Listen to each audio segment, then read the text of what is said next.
16 май дар қасри миллат президенти ҷумҳурии Тоҷикистон пешвои миллат муҳтарам Эмомалӣ Раҳмон роҳбарони ҳайатҳои ҷаласаи навбатии шӯрои роҳбарони ниҳодҳои амнияти ва хадамоти махсуси давлатҳои иштирокдори Иттиҳоди давлатҳои мустақилро ба ҳузур пазируфтанд.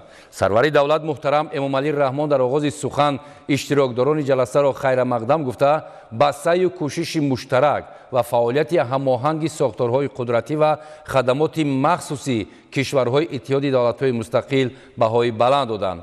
Зимнан пешвои миллат бо зикри вазъи мураккаби сиёсии байналмилалӣ, тамоюли афзоиши фишори таҳдиду хатарҳои ҷаҳониро ба низоми минтақавии амният ба таври махсус таъкид карданд. аз ҷумла афзоиши минбаъдаи таҳдидҳои терроризми байналмилалӣ, ифротгароӣ, зуҳуроти тундгароӣ ва ҷиноятҳои муташаккили фаромилӣ, шиддатнокии марбут ба қочоқи маводи мухаддиру аслиҳа ва ҷиноятҳои киберӣ ҳамчун хавфҳои асосии амниятӣ номбар карда шуданд. ҳамчунин иброз гардид, ки Тоҷикистон ҷиҳати татбиқи стратегияи ҷаҳонии зидди террористии Созмони Милали Муттаҳид ду стратегияи мубориза бо ифротгароӣ ва терроризмро таҳия ва қабул кардааст. дар фарҷоми сухан сарвари давлат муҳтарам Эмомалӣ Раҳмон алоқамандии Тоҷикистонро ба идомаи муборизаи босамар бар зидди терроризму ифротгароӣ ва таҳкими ҳамкории амалӣ